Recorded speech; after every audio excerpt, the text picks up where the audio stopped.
हे trader, smart money trading strategy एक ऐसी strategy होती है जिसकी हेल्प से अपने जैसे रिटेलर्स उन लार्ज फाइनेंशियल इंस्टीट्यूशन की ट्रेड में एंटर होते हैं और अपन भी उनके तरह प्रॉफिट बनाते हैं। सो इस वीडियो में मैं तुम्हें एडवांस्ड ऑर्डर ब्लॉक की स्ट्रेटजी बताने वाला हूँ। अपन इस स्ट्रेटजी को order block in order block भी बोलते हैं, जिसको जानने के बाद तुम हजारों और लाखों basic smart money trading strategy को यूज करने वालों से काफी आगे निकल जाओगे। और अब नोट्स लेके बैठ जाओ, बिकॉज ये वीडियो बहुत ज्यादा इंपॉर्टेंट होने वाली है। अब जिससे पहले मैं तुम्हें ये स्ट्रेटजी बताऊं, उससे पहले तुम्हें बेसिक स्मार्ट मनी कॉन्सेप्ट के बारे में पता होना चाहिए, जैसे कि order block, break of structure and change of character. इन कॉन्सेप्ट को बहुत ज्यादा अच्छे से समझने के लिए तुम्हें मेरी प्रीवियस वीडियो देखनी पड़ेगी, जिनका लिंक तुम्हें डिस्क्रिप्शन में मिल जाएगा। बट तब भी अभी एक बार ब्रीफली समझा देता हूँ ताकि तुम्हें थोड़ा बहुत आइडिया हो जाए। सो सबसे पहले बात करते हैं इन ऑर्डर ब्लॉक्स की, जो कि ऑप्टिमाइज्ड डिमांड और सप्लाई जोन्स होते हैं। ये सिर्फ जब ही फॉर्म होते हैं जब large amount of money market में एंटर होता है, जिसकी वजह से प्राइस ऐसे मैसिवली मूव करता है। और अपन ऐसे भी कह सकते हैं कि जब इम्बैलेंस होता है बायर्स और सेलर्स के बीच में, तो अपन कैसे आइडेंटिफाई करते हैं एक ऑर्डर ब्लॉक को, आओ समझते हैं। अब एक लास्ट बेरिश कैंडल जिसके बाद में मार्केट डिजास्टरली मूव किया था, तो अपन उसको एक ऑर्डर ब्लॉक आइडेंटिफाई करते हैं। या फिर एक वीक बुलिश कैंडल एक डिजास्टर मूव से पहले, उसको भी अपन ऑर्डर ब्लॉक कंसीडर करते हैं। और ये सेम कॉन्सेप्ट ही अपन बेरिश सिनेरियो में भी अप्लाई करते हैं। सो अब बात करते हैं break of structure and change of character की। सो अब इमेजिन कर लो कि मार्केट एक ऐसे अप ट्रेंड में चल रहा है और नए higher highs and higher lows बनाता बनाता जा रहा है। इस केस में ये जो हाई है और ये जो लो है, सब के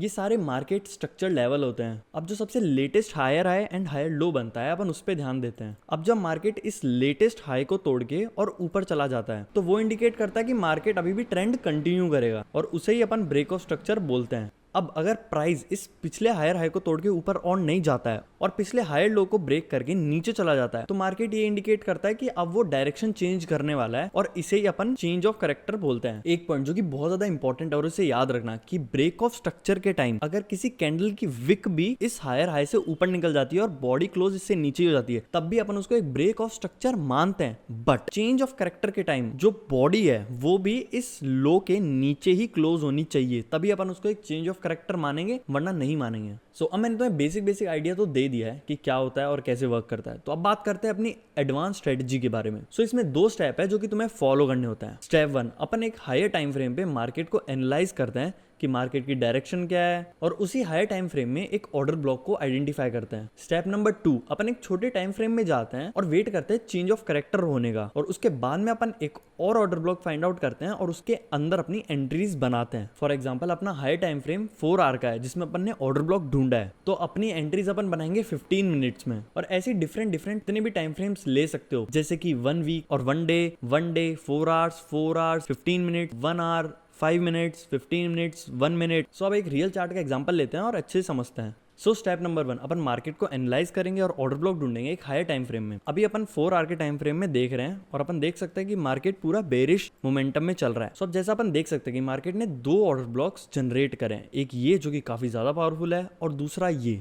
सो जैसा कि अपन ने बताया था, अपन सबसे लेटेस्ट मार्केट स्ट्रक्चर पे ध्यान देंगे, तो अपन अभी इस पे ध्यान देने वाले हैं। अब अपन वेट करेंगे मार्केट का कि वो पहले इस ऑर्डर ब्लॉक में आ जाए, और उस ऑर्डर ब्लॉक में आने के बाद अपन आते हैं सेकंड स्टेप में, जिसके अंदर अपन छोटे टाइम फ्रेम में आते हैं और अपनी एंट्रीज ढूंढते हैं। सो अब जब अपन ने 4 आवर के टाइम फ्रेम को as a higher time frame लिया था, तो अपन स्मॉलर टाइम फ्रेम 15 मिनट का लेंगे और 15 मिनट में आ जाएंगे। बट 15 मिनट के टाइम फ्रेम के अंदर मार्केट अभी बुलिश दिख रहा है। सो अब आता है अपना सेकंड स्टेप, जिसमें अपन चेंज ऑफ कैरेक्टर का वेट करते हैं। और अगर ऐसा नहीं होता कि मार्केट चेंज ऑफ कैरेक्टर नहीं करता और यहीं से और ऊपर चला जाता है, तो अपन एंट्री ही नहीं लेंगे। सो अब अपन को एक चेंज ऑफ कैरेक्टर चाहिए, जो अपन को मिलेगा इस हायर लो को जब वो मार्केट ब्रेक करके नीचे आ जाएगा, क्लोज भी इसके नीचे हुआ तब। और जब ऐसा चेंज ऑफ कैरेक्टर हो जाए, तो अपन को ये शो करता है कि अब मार्केट का ट्रेंड चेंज होने वाला है।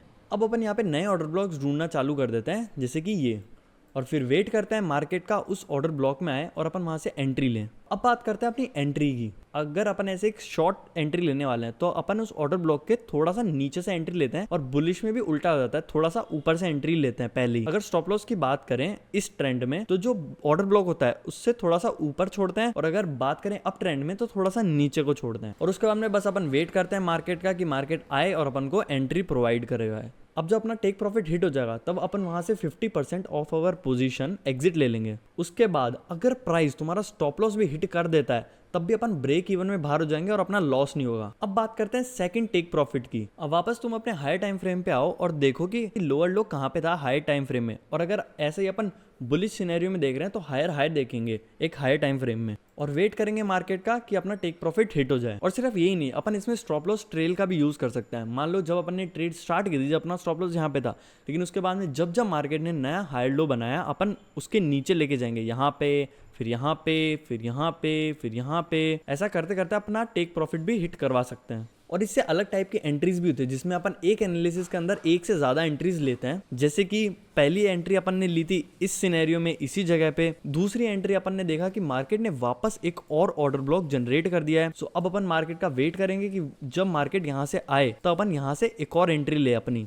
ऐसा। और उसके बाद में अगर मार्केट एक और ऑर्डर ब्लॉक बना देता है तो अपन एक और एंट्री ढूंढते हैं उसी के अंदर और उसमें भी एंट्री लेते हैं जिसमें अपना जो प्रॉफिट है वो बहुत ज्यादा बढ़ जाता है। बट इस एंट्री टाइप को तुम सिर्फ जब भी यूज करना जब तुमने इसकी बैक टेस्ट की प्रैक्टिस बहुत ज्यादा अच्छे से कर रखी हो और तुम्हें अच्छे से आती हो ये यूज करना। और अगर एंट्री लो भी तो ये याद रखना कि जो भी तुमने चेंज ऑफ कैरेक्टर के वक्त एंट्री ली थी, ये अगली एंट्रीज उससे आधी होनी चाहिए। फॉर एग्जांपल अगर तुम्हारा अकाउंट छोटा है और तुम 2% की रिस्क लेते हो, तो जो तुम्हारी ये बड़ी वाली एंट्री होगी चेंज ऑफ कैरेक्टर के बाद, उसमें तो तुम 2% का रिस्क लेना, और जो बाद वाली ये जो एंट्रीज होती है छोटी, इसमें सिर्फ 1% का रिस्क लेना। ऐसी एक एनालिसिस के अंदर 3 से ज्यादा एंट्रीज मत लेना। मतलब एक तुम्हारी बड़ी एंट्री हो गई और 2 छोटी छोटी एंट्रीज उसके अंदर हो गई। अब अगर अपन सबसे बुरा सिनेरियो लेके चलें तो अपना 4% का ही लॉस होगा। बट बेस्ट सिनेरियो की बात करें तो इसमें तुम्हें प्रॉफिट बहुत ज्यादा भी होगा। अब वैसे तो मैंने तुम्हें सबसे सिंपलेस्ट वे में समझा दिया है, बट नेक्स्ट एग्जाम्पल को देखने के बाद तुम्हें अच्छे से समझ में आ जाएगा। लेकिन उससे पहले अगर तुमने अभी तक इस वीडियो को लाइक नहीं करा है तो इस वीडियो को लाइक कर दो, और इस चैनल पर नए हो तो चैनल सब्सक्राइब कर दो, जिनसे मुझे भी ऐसा लगे कि इन वीडियोस को बनाने का कोई मतलब है। देखो टाइम फ्रेम तुम कोई से भी चूज कर सकते हो, मैंने तुम्हें बताया था, लेकिन मैं खुद पर्सनली प्रीफर करता हूँ 4 आवर एंड 15 मिनट्स का। तो अपन एक और एग्जांपल समझाता हूँ मैं तुम्हें। इस एग्जांपल के अंदर भी अब मैं 4 आवर को अपना हायर टाइम फ्रेम रखने वाला हूँ, जिसके अंदर भी मार्केट ने ऐसे 2 ऑर्डर ब्लॉक्स जनरेट करे हैं। और एज यूजुअल अपन पहले रीसेंट वाला देखेंगे। अपन पहले वेट करते हैं मार्केट का कि उस ऑर्डर ब्लॉक में आए, तो जैसे ही उस ऑर्डर ब्लॉक में आ जाएगा तो अपन जाएंगे अपने स्मॉलर टाइम फ्रेम में 15 मिनट्स में। अब अपन देख सकते हैं स्मॉलर टाइम फ्रेम में मार्केट यहाँ से पूरा बेरिश है, और जैसे मार्केट ने यहाँ से इसको ब्रेक करा, मतलब इस हाई को तोड़ के ऊपर गया, तो इसने चेंज ऑफ कैरेक्टर कर दिया। अब अपन को पता चल गया कि मार्केट की डायरेक्शन चेंज हो सकती है। अब अपन क्या करेंगे, उस रेंज के अंदर एक और ऑर्डर ब्लॉक ढूंढेंगे। लेकिन अगर अपन इस रेंज में ध्यान से देखें तो यहाँ पर कोई एक बहुत ही अच्छा ऑर्डर ब्लॉक नहीं नजर आ रहा है। तो इस सिनेरियो में अपन क्या करते हैं, अपन अपने फिबोनाची रिट्रेसमेंट का यूज कर सकते हैं और अपनी रेंज को ट्रेस करते हैं from bottom to top, and जो एरिया अपना 0.61 लेवल और 0.786 लेवल के बीच में होता है, वहां से अपन अपनी एंट्रीज बनाते हैं। अब जब अपने पास एक प्रॉपर ऑर्डर ब्लॉक नहीं है तो अपना जो स्टॉप लॉस होगा वो अपन थोड़ा सा ज्यादा बड़ा रखते हैं एज कम्पेयर टू जब उनको पता होता है कि ऑर्डर ब्लॉक कहाँ है। और एज यूजुअल टेक प्रॉफिट अपना 2 तरीके से होता है, जैसे मैंने तुम्हें बताया था। बाकी अपन सेम चीज आगे कंटिन्यू करेंगे। अब इन सब चीजों को एक रियल मार्केट में ट्रेड करने से पहले तुम बहुत बार इसकी बैक टेस्ट की प्रैक्टिस करना, ताकि तुम्हें अच्छे से समझ में आ जाए। और जब भी मार्केट ज्यादा वॉलेटाइल हो तो अपना रिस्क मैनेजमेंट का ध्यान रखना। And this is it for this video. Thanks for watching.